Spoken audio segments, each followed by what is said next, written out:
aqui no LAC Concursos, o maior site de videoaulas do Brasil, quiçá das Américas. E a gente segue na nossa verdadeira saga ao longo da história geral. Na aula anterior nós falamos sobre a Primeira Guerra Mundial e agora a gente fala do período posterior a ela, que é o chamado período entre guerras, que teve importantes fatores, que teve a falência do liberalismo, tanto o liberalismo político quanto o liberalismo econômico, que nós tivemos o advento da crise mundial a partir da quebra da Bolsa de Valores de Nova York, tivemos também a ascensão de regimes nazifascistas, regimes totalitários. Teve regime totalitário na União Soviética, teve o fascismo italiano, teve o nazismo na Alemanha. Tivemos a eclosão de importantes guerras, como a Guerra Civil Espanhola, que é considerado o laboratório da Segunda Guerra Mundial, serve como teste das armas que foram utilizadas posteriormente na Segunda Guerra Mundial. Portanto, o chamado período entre guerras é de fundamental importância para a própria compreensão do que foi o século XX. Então, na aula de hoje, nós trataremos basicamente dos regimes nazifascistas. Basicamente, o fascismo italiano, liderado por Benito Mussolini, e o nazismo alemão, comandado pelo Führer, Adolf Hitler. Então é isso, pessoal. Você que está com o Estado Civil em busca de um concurso público para chamar de seu, seja muito bem-vindo, presta muita atenção, já pega aí o seu caderninho para fazer as anotações, os pitacos que são importantes, não é? Os bizus que eu vou apresentar na aula de hoje, que você precisa saber no dia da prova. Vamos começar falando sobre o período entre guerras. O período entre guerras, evidentemente, como o nome já diz, está compreendido entre o final da Primeira Guerra Mundial. A Primeira Guerra Mundial acabou em 1918, mas o Tratado de Versalhes foi assinado no ano seguinte. Então, esse período entre guerras se estende até o início da Segunda Guerra Mundial. A Segunda Guerra Mundial teve início quando as tropas alemãs marcharam sobre o território polonês, lá em 1º de setembro de 1939. Portanto, o período que vai de 1919 até 1939 é conhecido como período entre guerras. É o período entre duas guerras. A Primeira Guerra Mundial, que foi travada entre 1914 e 1918, e a Segunda Guerra Mundial, travada entre 1939 e 1945. Características básicas desse período: desorganização das finanças europeias. Isto aqui é um fator bastante visível. Afinal de contas, os principais combates militares da Primeira Guerra Mundial foram travados em continente europeu. Por essa razão, a grande maioria dos países saiu da guerra com a economia estagnada, com a economia paralisada.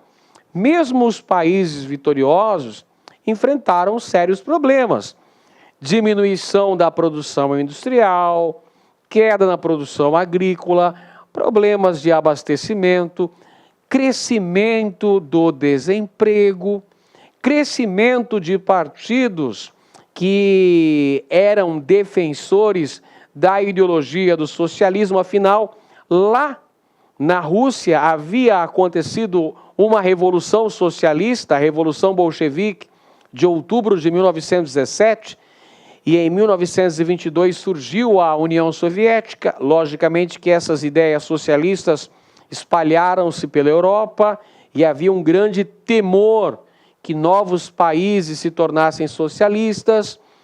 Surge também uma ideologia contrária ao comunismo, que é o fascismo. Crescem esses partidos de extrema-direita na Itália, na Alemanha, em Portugal, na Espanha também.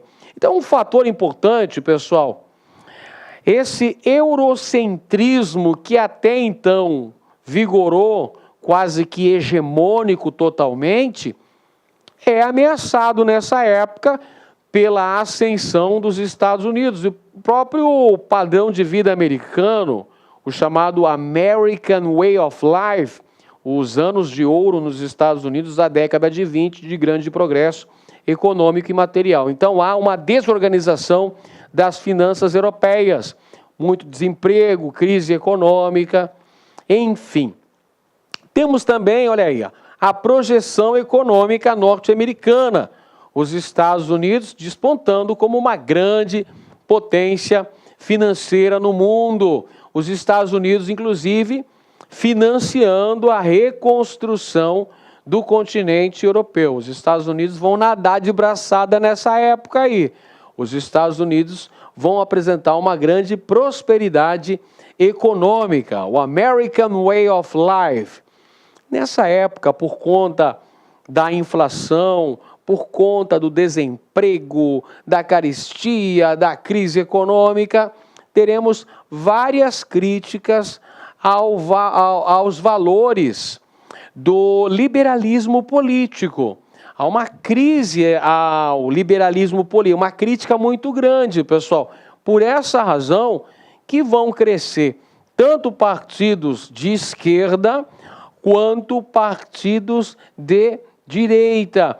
E vai crescer uma tendência a apoiar regimes mais fechados, regimes totalitários. Como eu disse no início da aula, tivemos o surgimento de vários regimes totalitários. Surgiu na União Soviética, lá liderada pelo Stalin, surgiu na Itália, sob o comando de Mussolini, depois tivemos na Alemanha, capitaneada pelo Hitler. Tivemos também na Península Ibérica, em Portugal com Salazar, na Espanha com o general Franco. Então há uma crítica aos valores do liberalismo político que não conseguiu superar os efeitos da crise de 29 e da grande depressão que a acompanhou. É por essa razão que nós temos o surgimento de regimes totalitários. Esses regimes totalitários são os regimes nazifascistas. E também a difusão internacional do comunismo, porque o comunismo havia se instalado em um país, em um gigantesco país euroasiático, que era a Rússia, que virou União Soviética a partir de então. Em 1929, temos a crise desencadeada a partir da quebra da Bolsa de Valores de Nova York, que acabou gerando a chamada Grande Depressão, período de profunda crise, falências de bancos, de indústrias, crescimento exponencial do desemprego, da fome, da miséria. Foram anos terríveis ali, os primeiros anos da década de 1930. Então vamos lá, vamos ver como é que a VUNESP cobra o período entre guerras. O período entre guerras, 1918-1939, assistiu na Europa ao fortalecimento dos regimes nazifascistas. Olha só, pessoal, eu coloquei na aula agora há pouco que o período entre guerras é 1919 e 1939, para dar certinho 20 anos, né? Porém, alguns autores, alguns historiadores colocam o período entre guerras entre o final de uma e o começo de outra guerra mundial, mas não faz mal não, é aceita, essas duas datações são aceitas, tudo bem? Entre suas características, então quer saber, pessoal, sobre o período entre guerras e o fortalecimento dos regimes nazifascistas. Quando fala de regimes nazifascistas, evidentemente que está fazendo referência ao regime político que nós tivemos na Itália e o regime político suerguido na Alemanha, tá? Fica bem isso em mente, pessoal. Regimes nazifascistas, Itália e Alemanha. Queremos encontrar uma alternativa que apresente características desses regimes nazifascistas. Vamos lá. Alternativa A: garantia do respeito aos direitos individuais e a criação de um culto à imagem do líder. Gente, essa afirmação não está correta. Por quê? Porque não há uma garantia da defesa e do respeito aos direitos individuais, porque vários grupos serão combatidos, serão perseguidos. Associações de trabalhadores, sindicatos, comunistas serão perseguidos. Em relação à Alemanha, além dos comunistas, também foram perseguidos os judeus, os ciganos, as testemunhas de Jeová. Então não há respeito aos direitos individuais. Os indesejados, os párias na sociedade, tanto na Itália quanto na Alemanha, vão ser perseguidos. E o culto à imagem do líder, professor? O culto à imagem do líder realmente aconteceu. Não é à toa que Benito Mussolini era conhecido como o Duce na Itália, né? Uma espécie de pai da sociedade italiana. E o Adolf Hitler, por outro lado, era chamado de Führer, grande líder. Então há um culto, há um endeusamento da personalidade do líder. Tanto isso na Itália quanto na Alemanha. Letra B: ampliação do direito de participação política da população e a economia corporativista. Gente, não há uma ampliação do direito de participação política. Há uma restrição do direito à participação política.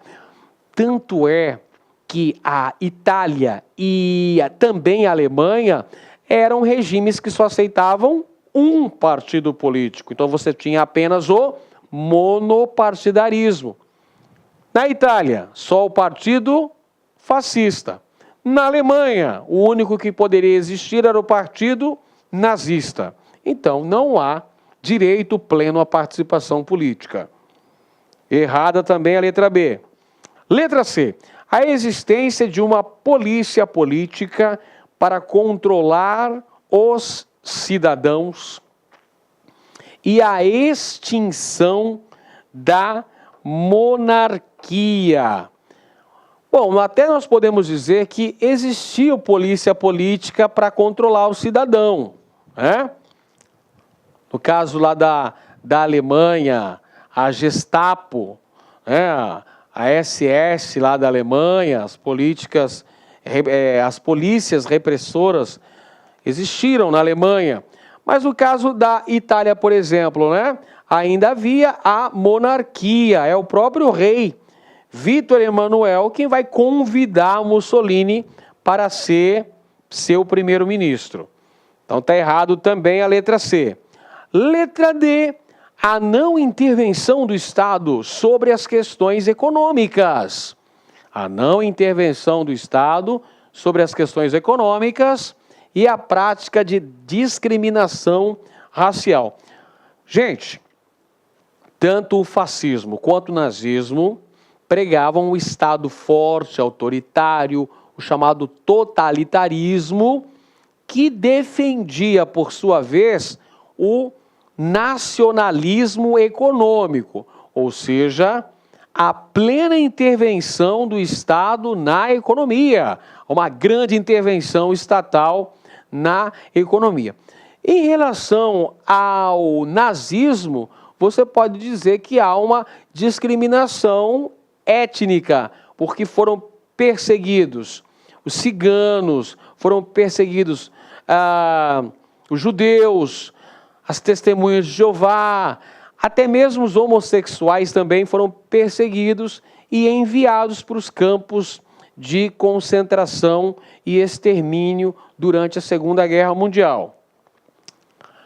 Então está errada a letra D, porque fala da não intervenção do Estado sobre as questões econômicas. Letra E, então, agora, por exclusão, essa é a alternativa correta, já podemos assinalar.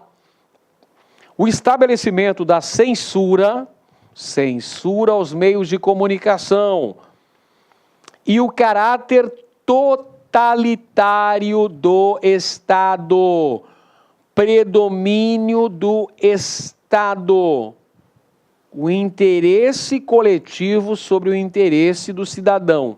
Esse é o Estado totalitário. Então, aqui temos duas características dos regimes nazifascistas. A existência de uma intensa censura aos meios de comunicação, que só podiam fazer culto à personalidade do líder e nunca fazer crítica a este, e ao mesmo tempo temos também o estabelecimento de um Estado totalitário, tudo pelo Estado. Outro aspecto importante quando nós estudamos os regimes nazifascistas é entender como é que aconteceu a ascensão desses regimes. Quais são as condições históricas, sociais, políticas e econômicas que vão permitir que Benito Mussolini chegue ao poder na Itália em 1922 e Adolf Hitler chegue ao poder na Alemanha 11 anos depois. Então vamos lá. Olha o contexto que nós temos a ascensão do fascismo europeu. É o período entre guerras, período entre o final da Primeira Guerra Mundial e o início da Segunda Guerra Mundial. Um período em que nós tivemos uma grave crise econômica. A Itália, que participou da Primeira Guerra Mundial junto à Tríplice Entente, portanto, a Itália saiu-se vitoriosa lá na Primeira Guerra Mundial, mas ela não colheu os frutos prometidos. A Itália não teve as recompensas que lhe foram propostas pela Inglaterra. Então, o país mergulhou numa profunda crise econômica, diminuição da produção industrial, crescimento do desemprego no país, crescimento de partidos de esquerda, partidos comunistas, crescimento de partidos fascistas, comandados aí pelo Mussolini. A própria crise do sistema parlamentar, que não conseguia promover uma estabilização nem do ponto de vista político, muito menos do ponto de vista econômico. E o próprio descrédito do Estado democrático, a descrença no Estado democrático, também vão abrir caminho para a ascensão do nazifascismo. Primeiro, a ascensão do fascismo, deste camarada aqui, deste cidadão, Mussolini, e depois para a ascensão de Hitler ao cargo de chanceler alemão, isso lá no ano de 1933. Para a gente entender isso um pouquinho melhor, a ascensão do fascismo se deu nesse contexto histórico, do período entre guerras, por conta do fato de que a Itália não recebeu as recompensas prometidas pelos países da Tríplice Entente, pelo fracasso da campanha expansionista italiana, pela crise econômica que sucedeu à Primeira Guerra Mundial, pela grave instabilidade política do país. E aí o que vai acontecer, pessoal? No dia 28 de outubro de 1922. Dia 28 de outubro de 1922, nós temos a famosa Marcha sobre Roma. 100 mil camisas negras, simbolizando o luto da Itália pela Primeira Guerra Mundial, que a Itália mobilizou 10 milhões de soldados, que a Itália gastou muito dinheiro, investiu e não colheu os frutos prometidos.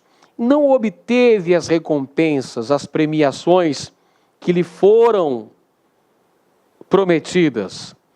Então, esses grupos aí, os fascistas, vão marchar sobre Roma para falar com o rei Vítor Emanuel III, que vai convidar Mussolini para ser o seu primeiro-ministro. Então, é dessa forma, com essa pressão exercida pelo Partido Fascista, que Mussolini chega ao poder no ano de 1922, tornando-se primeiro-ministro italiano. No ano de 1927, com o objetivo de diminuir as tensões sociais, diminuir a luta de classes lá na Itália, Benito Mussolini lança a chamada Carta del Lavoro, que são as leis trabalhistas italianas, inspiradas aí no corporativismo. Ou seja, o Estado se apresentando como árbitro das questões envolvendo patrões e trabalhadores. O Estado vai se apresentar, portanto, como intermediador dessa tensão, desses choques envolvendo capital, ou seja, os patrões, e trabalho, ou seja, os operários. Criação das leis trabalhistas. É a Carta del Lavoro que inspirou, posteriormente, Getúlio Vargas a promover a decretação da CLT no ano de 1943 aqui no Brasil. A CLT é inspirada na Carta del Lavoro de Mussolini do ano de 1927. Outro fato importante do governo de Mussolini foi a assinatura de um tratado envolvendo o governo italiano e o Papa.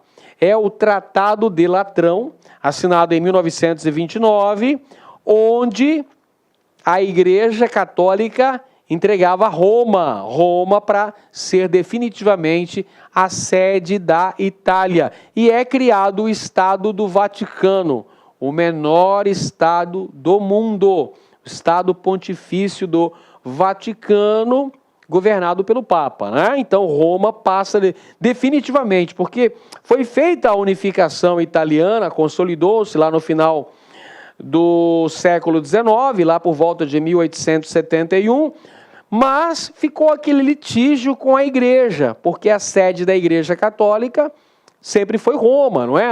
Na maior parte do tempo foi Roma, era Roma naquele momento histórico. Então criou esse litígio, que foi resolvido com a assinatura do Tratado de Latrão e a criação do Estado do Vaticano, administrado pelo Papa. Vale dizer também que no governo de Mussolini há uma grande perseguição política. Quem que é o alvo principal dessa perseguição política de Mussolini? Ora, essa é fácil, são os comunistas. Os comunistas é que são bastante perseguidos no governo de Benito Mussolini. E tem também uma campanha militar desrespeitando aí o que pregava a Liga das Nações em 1936, quando a Itália promove a invasão da Etiópia na África. E o nazismo, professor, como é que foi a ascensão de Adolf Hitler ao poder? Como é que Hitler chegou ao poder na Alemanha? Qual o caminho que foi percorrido? Vamos lá, então. Pessoal, é um caminho longo. A Alemanha foi derrotada na Primeira Guerra Mundial, o Império Alemão ruiu. A Alemanha teve que aceitar as pesadas cláusulas do Tratado de Versalhes. Ela perdeu território, ela limitou a sua produção bélica, limitou o número de soldados a 100 mil. A Alemanha teve que pagar pesadíssimas indenizações aos países vitoriosos. Surgiu lá a República de Weimar, uma república parlamentarista, beleza? Então acabou o Império Alemão, surgiu lá a República de Weimar, que não conseguiu administrar as tensões políticas, econômicas e sociais que o país enfrentou naquele momento histórico. Aliás, nem tinha como a República de Weimar dar certo. Afinal de contas, o país tinha que pagar pesadíssimas indenizações aos países vitoriosos da Primeira Guerra Mundial. E aí, a própria reconstrução da Alemanha era financiada com o capital dos Estados Unidos. Mas logo vem aí a crise de 29, durante o período entre guerras, vários momentos de descontrole inflacionário lá na Alemanha, uma grande desvalorização do marco, que era a moeda oficial da Alemanha. Então isso gera desemprego, gera uma grande insegurança social, e isso faz com que partidos que apresentem propostas, possíveis soluções para essa crise, tenham crescimento. Cresce o Partido Comunista e cresce principalmente o Partido Nacional Socialista dos Trabalhadores Alemães, mais conhecido como Partido Nazista, deste camaradinho aqui, pessoal, do bigodinho erótico, olha ele aí, Adolf Hitler. Então, a ascensão de Hitler vai pavimentar o seu caminho até o poder de várias formas. Há um crescimento do Partido Nazista, há um golpe tentado por Hitler lá na cidade de Munique, o chamado golpe da cervejaria, o Putsch de Munique, 1923, é uma tentativa de golpe de Estado, uma tentativa de conquistar o poder, que acabou fracassada, e Hitler foi preso. E enquanto esteve na prisão, Hitler escreveu a verdadeira Bíblia do nazismo, o livro que contém a ideologia nazista, o Mein Kampf, ou seja, Minha Luta. Nesse período entre guerras, nós temos a expansão do Partido Nazista, né? Que é, então, Partido Nacional Socialista dos Trabalhadores Alemães. É um crescimento gradativamente, por conta da crise econômica, por conta do descrédito no Estado liberal, o Partido Nazista vai conseguindo eleger vários representantes, vários deputados para o parlamento alemão, para o Reichstag. Perfeito? Então há uma expansão, um crescimento, uma aceitação por parte de setores da sociedade alemã à ideologia pregada pelos nazistas. E é bom ressaltar também que a burguesia, tanto a burguesia italiana em relação a Mussolini, quanto a burguesia alemã, vão apoiar essas ideologias, vão apoiar por medo do socialismo, por temer o avanço do socialismo, vão permitir, então, o surgimento desses líderes totalitários, tanto na Itália, Mussolini, quanto na Alemanha, Hitler. O presidente aí da Alemanha era Hindenburg, República de Weimar aí. Hitler torna-se primeiro-ministro no ano de 1933. E com a morte do presidente Hindenburg, no mesmo ano, o presidente Hindenburg morreu, então Hitler acaba acumulando o cargo de presidente da República e de primeiro-ministro. E aí ele vai promover a fundação do chamado Terceiro Reich. O que vem a ser o Terceiro Reich? Terceiro Império. Um império que, segundo as ideias de Hitler, duraria 1000 anos.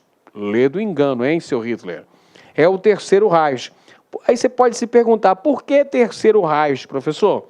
Porque o primeiro Reich, ou seja, o primeiro império, seria o Sacro Império Romano Germânico, que existiu durante a boa parte da Idade Média e Idade Moderna também, até o advento das guerras napoleônicas. O segundo Reich seria a partir de 1870, 71, com a consolidação do processo de unificação da Alemanha. O Terceiro Reich, por sua vez, se dá a partir do momento em que Hitler ascende ao poder na condição de Führer, ou seja, de grande líder da Alemanha. Lembrando que há uma perseguição também aos opositores do regime, ou seja, principalmente aos comunistas. Então, os nazistas provocaram o incêndio do Reichstag, que é o parlamento alemão, e colocaram a culpa, adivinhem quem? Quem que vai ser o bode expiatório? Os comunistas. Então, aqui, 1933, ascensão de Hitler, estabelecimento do Terceiro Reich na Alemanha. Muito bem. Vamos para a questão então aqui, pessoal. O fascismo se afirmou onde estava em curso uma crise econômica. Inflação, desemprego, carestia, etc. Ou onde ela não tinha sido completamente superada, assim como estava em curso uma crise do sistema parlamentar, o que reforçava a ideia de uma falta de alternativas válidas de governo. Muito bem. Interpretando-se o texto, pode-se afirmar que os regimes fascistas, característicos de alguns países europeus, no período entre as duas guerras mundiais, foram estabelecidos em um quadro histórico de... Veja que a citação aqui do Renzo De Felice, o fascismo como problema interpretativo, no livro A Itália de Mussolini e a origem do fascismo, está apresentando o contexto histórico, o contexto econômico vivido por esses países. Uma crise econômica, com inflação, com desemprego, com carestia, com limitação da produção industrial, ou fala que essa crise não havia sido superada definitivamente. Então isso cria um descrédito muito grande em relação aos regimes democráticos, em relação ao Estado liberal. O próprio sistema parlamentar é questionado. Isso aí cria uma expectativa de que só um Estado forte, autoritário, totalitário, poderia resolver tamanhas crises e principalmente impedir o crescimento do comunismo. Olá, meus amigos, minhas amigas, sou o professor Luiz Antônio Carvalho, com muito prazer, muita satisfação, estou aqui para fazer uma proposta pedagógica para você que quer ser policial militar do estado do Pará. Este concurso já foi autorizado pelo governo, este concurso deve ser realizado ainda, atenção, no primeiro semestre de 2019, e claro, um concurso aí em torno de 3.000 vagas, vai ser muito concorrido, inclusive pessoas de outros estados deverão disputar, deverão aí participar desse certame. E para que você tenha reais condições de ser aprovado, ficar competitivo, convido vocês a fazer um curso pré-edital. É isso mesmo, então você vem aqui na Lá Concurso, faz um curso pré-edital, é um curso um pouco mais lento, é um curso um pouco mais longo, para quê? Para que você tenha condições de fixar o conteúdo. Depois que você termina o pós-edital, aliás, o pré-edital, nós iremos lançar o pós-edital. Se você tiver aí dentro do prazo de acesso, você vai ter o pós-edital justinho, de acordo com o edital, 100% atualizado para você ficar competitivo. Não tem para ninguém, gente. Você vai conseguir ser aprovado. Nós, aqui da Lá Concurso, nós já fizemos isso no concurso 2016. Nós tivemos um resultado extraordinário, no concurso da PM Pará 2016. E claro que nós vamos repetir e vamos melhorar o resultado em 2019. Vem comigo, quero explicar um pouquinho da nossa metodologia, o que contém esse nosso curso pré-edital. Então, curso pré-edital para Polícia Militar do Estado do Pará, tá? 2019, é o cargo de soldado combatente, o cargo é a entrada na corporação, investimento é apenas 10 parcelas de R$25, então 10 parcelas de R$25, e você tem um prazo de acesso aí de 180 dias, né? Então são 180 dias que você poderá assistir quantas vezes quiser e na hora que desejar. Detalhe, é um prazo mais longo, por quê, professor? Porque vamos supor que daqui 3 semanas o edital venha a ser publicado. Nós vamos lançar o pós-edital, essa matrícula do pré-edital fica mantida e a gente vai abrir o acesso para o pós-edital. Bacana? Então essa aqui é uma proposta pedagógica para quem pretende, né, estudar com antecedência, com planejamento e com foco aqui na Lá Concursos. Este é o caminho correto para aprovação. Professor, tudo bem, eu vou ter alguma orientação pedagógica? Vai ter. Eu observo o seguinte, que os alunos têm grande dificuldade em elaborar uma tática, uma estratégia, um projeto pedagógico, um caminho a ser seguido para aprovação. Então, nós temos aqui uma baita ferramenta pedagógica chamada de Personal Coach. Eu digo para vocês que até hoje essa ferramenta aqui tem 8 anos que nós criamos aqui na Lá Concursos, uma ferramenta exclusiva da Lá Concursos, que todos os alunos que cumpriram todas as orientações do nosso Personal Coach, ele chegou lá no dia da prova e fez uma excelente prova. Então, o regime de metas do Personal Coach começa no dia 24/2 de 2019, então aí vamos acelerar aí a nossa situação aí, vamos acelerar, vamos fazer a matrícula para ficar competitivo, né? Professor, como é que você está falando que o concurso foi autorizado? Não, não sou eu. Isso aqui, ó, eu entrei aqui no site da própria PM, Polícia Militar aí do Pará, né? Olha aí, Patrimônio do Povo Paraense, o concurso do Estado abrirão, mais de 3 mil vagas para a área de segurança pública. Está aqui, ó, tá? Polícia Militar, 2.194 vagas, né? Aí, ó, 160, olha aí, então esse aqui tá correto, vai sair esse concurso, a área de segurança pública, a agenda de segurança pública no Brasil é muito constante aí, então tá aqui para vocês aí, o concurso vai ser realizado, então convido vocês a fazerem já o nosso pré-edital. Professor, quais são os diferenciais do LAC? Então, primeiro, esse curso aqui não é um curso superficial, é um curso bem aprofundado. Este nosso curso pré-edital, todas as aulas desse pacote já estão disponíveis para vocês, são aí 150 horas, né? São 150 horas de estudo focado, mais de 150 horas, que com certeza vai te alavancar os seus estudos e a sua aprovação, né? Primeiro, o segundo ponto importante, que o prazo de acesso são 180 dias, é um prazo mais longo, porque é aquilo que eu falei para vocês, né? Aquilo que eu disse para vocês, é o mais longo por quê? Porque são 6 meses o pré-edital. Caso o concurso venha a ser publicado aí no meio, você vai receber todas as atualizações. Por isso que é um pouco mais longo, né? Então aqui, ó, olha só, terá direito a todas as atualizações durante todo o período de acesso. Então saiu o concurso, precisa de atualização, não está na sua grade, nós aqui da LAC, nós iremos providenciar a atualização do seu curso, pode ficar tranquilo. E além disso, né, o que acontece, nós temos aí uma agenda já de atualizações aí permanente aqui na Lá Concursos, né? E eu digo para vocês o seguinte, por exemplo, direito penal militar e processo penal militar, são 2 disciplinas aí que está no nosso hall de atualizações. O professor Pedro Silas, por exemplo, agora em março, ele vai gravar isso aí, inclusive um professor magistrado, ele vai estar gravando para vocês, atualizando, renovando, né? O conteúdo já está atualizado, mas ele vai dar aquela renovada no conteúdo e você vai ter direito a todas as atualizações do período a custo zero, 180 dias, né? Por apenas 10 parcelas de R$25. Time de professores top, tenho muito orgulho disso, porque eu sou coordenador geral da Lá Concursos, e eu afirmo para vocês que aqui na Lá Concursos nós não temos professores medianos, né?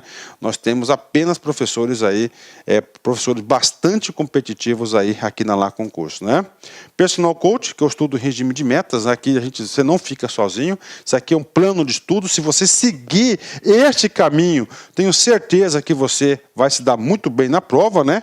E claro, o melhor custo-benefício do mercado, você pode pode pesquisar, olha a qualidade das nossas aulas que vocês vão chegar a essa conclusão. Apenas 10 parcelas de R$ 25,00. Nós aqui da Lá Concurso, a gente sempre pratica aí preços populares. E claro, tem garantia? Com certeza tem garantia aí. Nós temos a cláusula de garantia, você tem o direito de exercício, o direito do consumidor de arrependimento.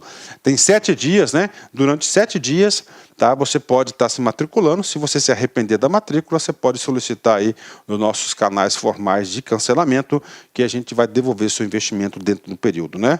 E claro, nós lá que você estaremos juntos nessa caminhada. Bacana, meus amigos? Ok, né? Professor, é um curso pré-edital. Como é um curso pré-edital, nós temos que ter parâmetros, né? Qual que foi o parâmetro que a Lá Concurso utilizou para montar essa estrutura de curso? Claro, foi a nossa campanha muito bem sucedida lá em 2016, né? Lá em 2016. Então, em 2016, nós tínhamos essa estrutura aqui, ó, língua portuguesa, matemática, atualidades, noções de direito, legislação institucional, história e geografia. Professor, pode ter mudado? Com certeza pode ter mudado aí. Pode mudar, mas nossa equipe aqui de professores, nós temos plenas condições de ajustar o edital aí para esse concurso, com certeza, né? Professor, vem cá, vamos apresentar os nossos mestres e, claro, o conteúdo programático, né? Língua portuguesa, nós temos aqui o nosso professor Sidney Martins, né? É o professor nosso de língua portuguesa, professor Sidney Martins, né? Ok, matemática, professor Jefferson Fiel, nós temos aí o professor Jefferson Fiel, ponto a ponto desse edital. Eu acredito que português e matemática não vão ser alterados, né? A atualidade, nós temos o professor Alex Mendes, né? Então nós temos aí, né? Aí nós temos aqui atualidades, a gente mudou um pouquinho a estrutura da atualidade, né? O que acontece? Isso aqui foi um assunto lá de 2016, né? Provavelmente, eu acredito que nesse tópico da atualidade aqui, vai mudar bastante, né? Vai mudar bastante, mas nós iremos disponibilizar esses assuntos lá de 2016, que já não são atualidades, e a gente vai incluir para vocês o módulo de atualidade 2019, né? Por exemplo, 2019 já tem 2 aulas aí para vocês, 2019, Brumadinho, né? Que é um assunto muito importante, né? Que tem, claro que tem reflexo, pode ter reflexo aí também no Pará, que o Pará tem muitas barragens aí também. E outro assunto importante é lá Nicolás Maduro, né? Que é lá a questão da Venezuela, também. Então nós temos um programa de atualidades que todo mês o professor manda uma aula, outra para vocês aí, e a gente vai disponibilizar para vocês, né? Vem comigo, noções de direito, nós temos aí 4 direitos aí, né? Direito constitucional, bacana, artigo da Constituição aí, né? Temos aí 2 professores, o professor Kleber Pinho e o professor Rodrigo Belmonte, 2 professores top de linha. Direito administrativo, bacana, tranquilo aí, né? Direito administrativo. Direito Penal e Processo Militar, vocês vão ter 2 módulos, um com o professor Marciano e outro com o professor Pedro Silas, que está agendada a gravação a partir de março, né? Então, a partir de março, ele vai estar batendo esses assuntos para vocês aí. Direitos Humanos, Declaração Universal de Direitos Humanos, mais o Pacto São José da Costa Rica. Essa resolução aqui, a portaria 4226, tá? A gente vai deixar ela um pouco stand-by ainda aí, não sabemos ainda se vai ser um assunto aí que vai ser ministrado ainda na aula, né? E legislação específica, para fechar aí esse bloco aqui, temos a lei complementar, que é o Estatuto, a lei 6.833 e a lei 5.251. São as leis aí de legislação institucional para a galera aí, baseado no último concurso, né? História, professor Edenilson de Moraes, na minha opinião, um dos melhores professores do Brasil. E geografia aí nós temos 2 professores, a Marcelo Alonso e o professor Alex Mendes na parada, né? Então esse é o conteúdo deste curso para vocês, né? Nosso curso pré-edital, pode ter certeza, vale a pena estudar aqui na Lá Concursos, isso eu garanto para vocês, né? Então vamos lá, todas as aulas ficarão disponíveis no seu acesso por 6 meses, tudo isso, né? Por apenas 10 parcelas de R$ 25,00, é isso mesmo, 10 parcelas de R$ 25,00. Tá certo, meus amigos? Um forte abraço, espero vocês aqui na LAC. Tchau, tchau.